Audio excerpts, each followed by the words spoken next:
প্রত্যেকটা কাজ করার আগে যাচাই করবো যে কাজটা কি আমার সৃষ্টিকর্তার হুকুম আছে কিনা এবং এটা আমার নবীর তরিকা অনুযায়ী হইতেছে কিনা। এমনকি আমরা যে যে পেশায় আছি, হয়তো কবিতা কিংবা লেখালেখি করি, শিক্ষক, যে কোনো পেশায়, যে আমার এই কাজটা যেন আমার আল্লাহর সন্তোষের জন্য হয়, মানুষের কল্যাণে হয়, দেশের কল্যাণে। যদি এই চিন্তা থাকে তাহলে প্রত্যেকের কাজটাই ইবাদত হবে।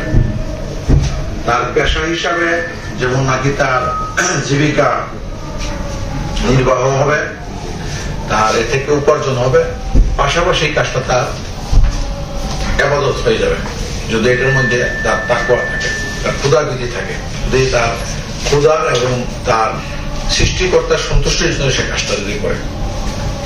এমনকি আপনার প্রত্যেকটা কাজে আপনার যখন খাবার সামনে আসে তখনও যাচাই করা যে আমি তো বাজার থেকে মানে লেবু আনি নাই, লেবু তো বাসাও ছিল না, ওটা কই থেকে আসলো, এটা কি মানে হালাল পয়সা আসলো না হারাম পয়সা আসলো, কিভাবে আসলো, এরকম যে কোনো জিনিসে মানে যাচাই করা। আমার ছেলে তো ছাত্র, সে তো এত দামি মোবাইল কেনার কথা না, বা আমার মেয়ে তো ছাত্রী এত দামি মোবাইল কেনার কথা না, এই মোবাইলটা কে দিল, প্রত্যেক যাচাই করা, এটা হচ্ছে আসলে তাকওয়া। আর রমজান মাস বিশেষ করে মুহাম্মদী উম্মতের জন্য বিশেষ এক নিয়ামত, এই জন্যে যে এই সময়ে আপনার প্রত্যেকটা আমলের সবকে 70 গুণ বাড়াই দেওয়া হয়েছে, নকলকে ফরজের সমতুল্য করা হয়েছে।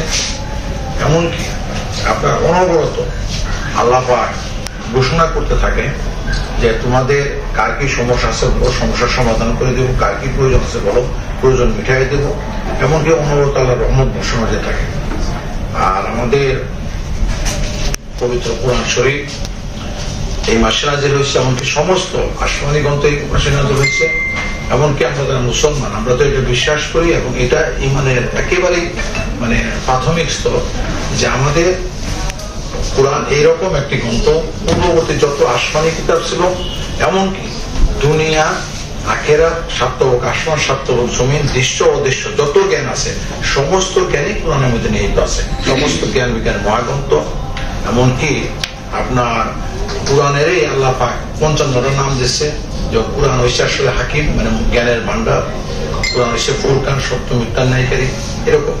কাজে আপনার এইরকম একটি মাসে আমরা আপনার যত বেশি আল্লাহর ইবাদত করতে পারি, এমনকি আমরা যারা কবিতা চর্চা করি, কবিতা, কবি এবং আপনার নবী কথাটা কাছাকাছি, এমনকি তাদের কাজটাও কাছাকাছি।